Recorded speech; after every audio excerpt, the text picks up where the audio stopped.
Hey guys, Pulse here, and welcome to yet another episode of Delving Deep ESO, and in particular, the first ever ESO Speculation Special.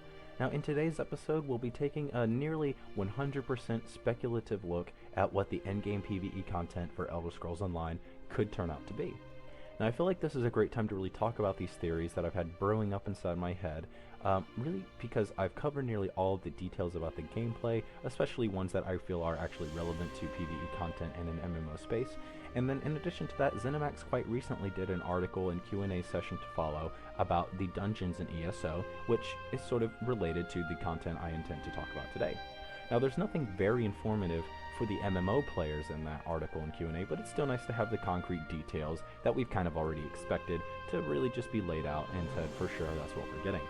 Now, on to the actual discussion at hand. What kind of endgame PvE content will we be receiving in the Elder Scrolls Online? First off, I feel like I should talk about the adventure zones, which are fairly in the dark as to what they actually are, but I'm fairly certain at this point that what we will be receiving will be similar to the continent of Ore from Guild Wars 2. Now, for those who don't or haven't played Guild Wars 2, here's really a quick rundown of what to expect.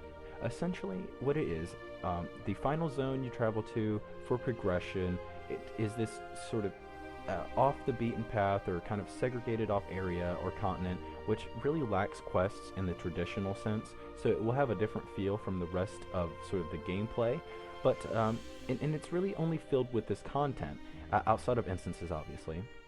And the whole idea is that everything will be dynamically happening and providing a much more natural feel to the whole experience.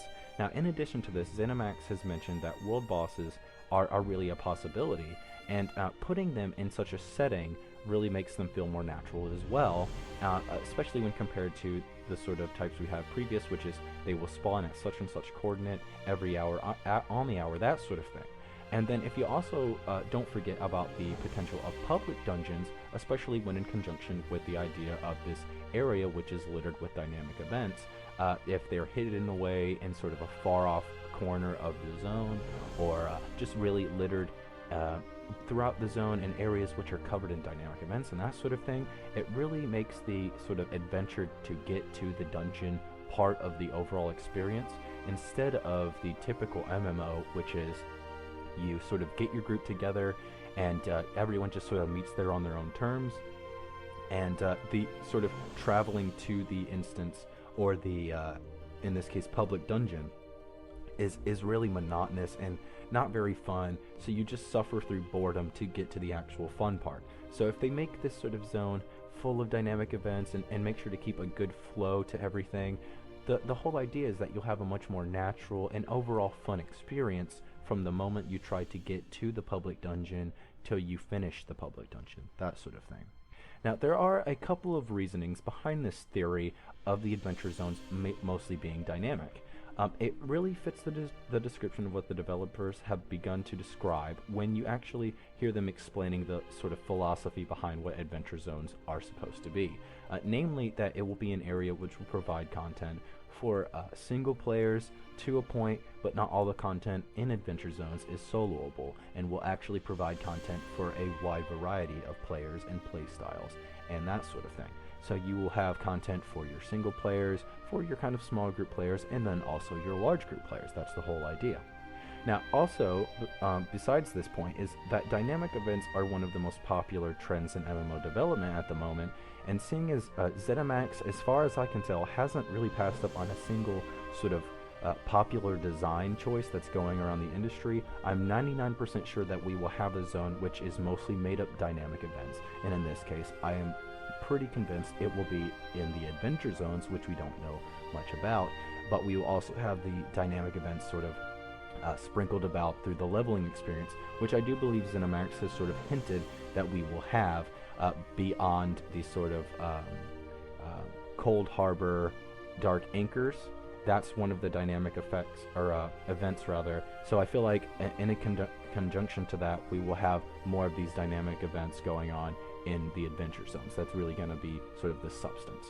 Now, beyond that, we also have the instance content, which we've been told will be housed within the adventure zones. And now this also means that the highest level dungeons The level 50 on sort of the normal difficulty will be here, but also the raid group sizes, the large group PvE style instances will be in these adventure zones as well. So it really feels like the adventure zones to me are going to be this whole kind of, this is where the end game PvE content is going to be.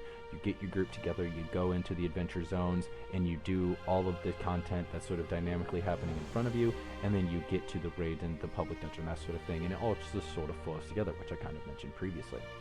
Now, what that really brings me to is potentially the most ludicrous part of this whole speculation episode, and that's really what will we be getting with what is traditionally labeled as like raiding, that sort of thing.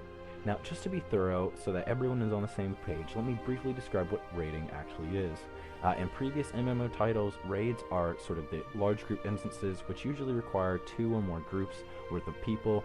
Usually it's something like this, where you'll have a sort of tier of 10 people, or similar number, and then you'll have a second tier of sort of 20 plus, that kind of thing, for a single raid group. Now, since raids were really introduced, which is to have this large group and that sort of thing, they've always been sort of done in this manner, which is concrete numbers. If you don't have those sort of players available, you can't do the content effectively, and you really sort of, it just really bogs down the experience if you try to do it with not enough people, or if you have too many people, then you cause issues of drama, that sort of thing. And this really often causes problems with the raiders and guilds and that sort of thing, that because it doesn't let you play the way you want to play. And it also, like I said, doesn't let everyone participate. And this is really a problem, since raiding was introduced, and it's been something fans have enjoyed, but they've also wrestled with for a long time now. And it's really not until now that this recent surge of games putting flexibility in the forefront, like Guild Wars 2 with self-sufficient heals on their players. So the whole idea was that you can have different compositions as you see fit, so there's some sort of player variety and choice there. Rift with the sort of ludicrous number of skill combinations and skill trees and that sort of thing. And then you have Elder Scrolls, which is kind of like the Rift idea, but taken to a substantial new level with all of the skill lines in that sort of system, where the whole idea is the innovation is pushing flexibility. Now, really, why has this not been applied to sort of the raiding environment, the raiding community, that sort of thing? Well, to be honest, we are actually slowly getting it. WoW just recently put forth the very idea that MMO fans have really been clamoring for, well, forever, to be honest, and that is really the idea that flexible raid group sizes with scaling content, which is really there, and it will scale dependent on the number of players available, so that you can do the content no matter how many people you have available. Now, as I mentioned prior, flex raiding is really an idea that MMO fans have really wanted, and they put forth tons and tons of times over the years, and we've almost always gotten the answer that the tech wasn't available to do it, or that such a flexible system couldn't be done, it would ruin balance, that sort of thing. But to be honest, that has changed now. The capability to do all of these things that we want and more are now a reality.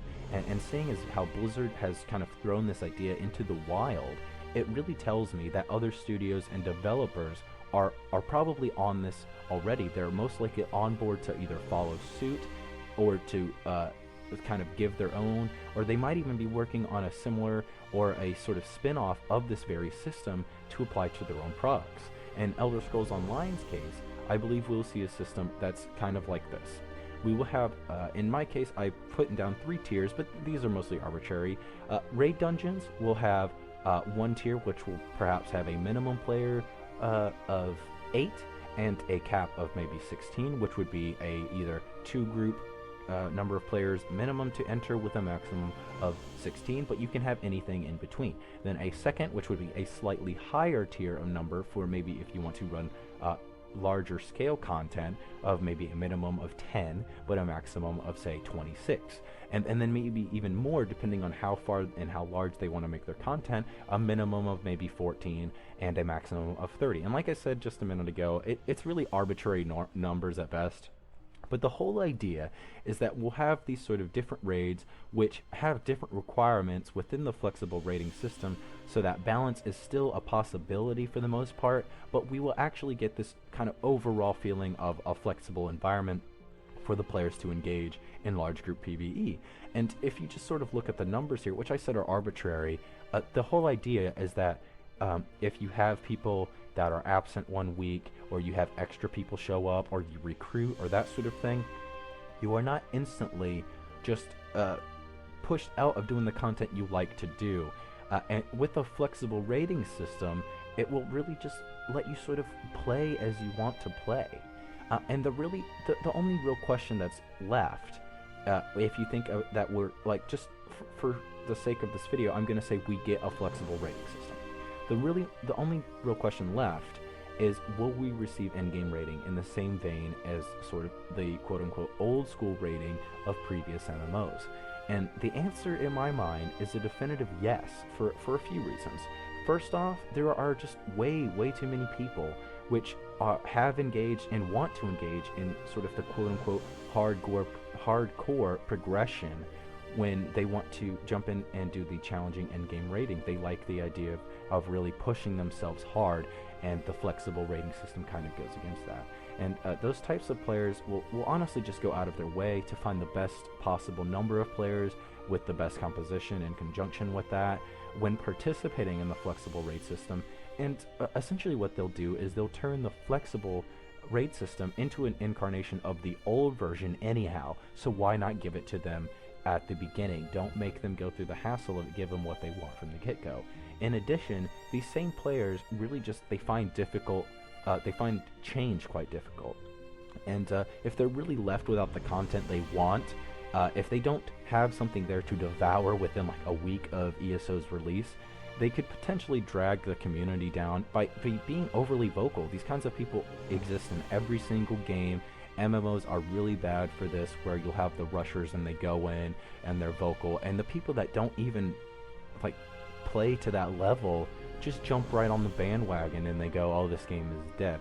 Now, sometimes these people that are vocal have legitimate sort of concerns that have some logic behind them, but the whole point is that these players can rush to the end and they can bring it down. So I feel like they actually need to, if they're going to have the flexible rating system, which a lot of MMO players will just assume means that there will be sort of a tier of casuals playing the flexible raid system, they need to also give to the hardcore, that sort of thing. Now, the whole idea is that this theory really comes down to this.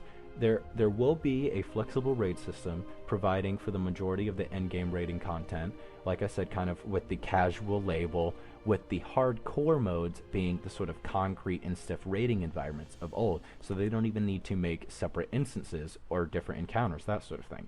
But they could just sort of do this to provide higher challenge within the flex raid encounters, that sort of thing, so they can give it in two different styles. Now, seeing as we haven't really heard much on how ESO will fall into the gear treadmill of other MMOs, it's really hard to say how Zenimax can sort of incentivize doing both styles of raiding, because like I said, there will be people that are vocal about both sides and that sort of thing.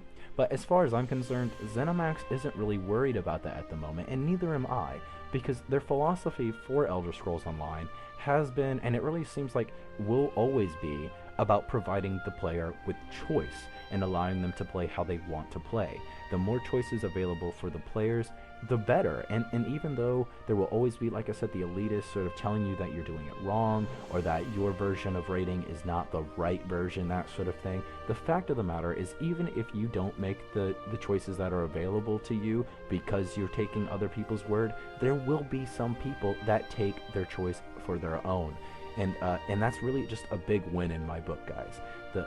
The whole idea of it all is that we will have an end game which is very flexible, just like the skill line system, just like the class system, just like the whole idea that you can equip what weapons and armors you want. I feel like the flexible rating system is just really a natural progression, and it really fits in with the philosophy of what Zenimax is trying to produce with Elder Scrolls Online. And that's really how the whole sort of thought came together in my head.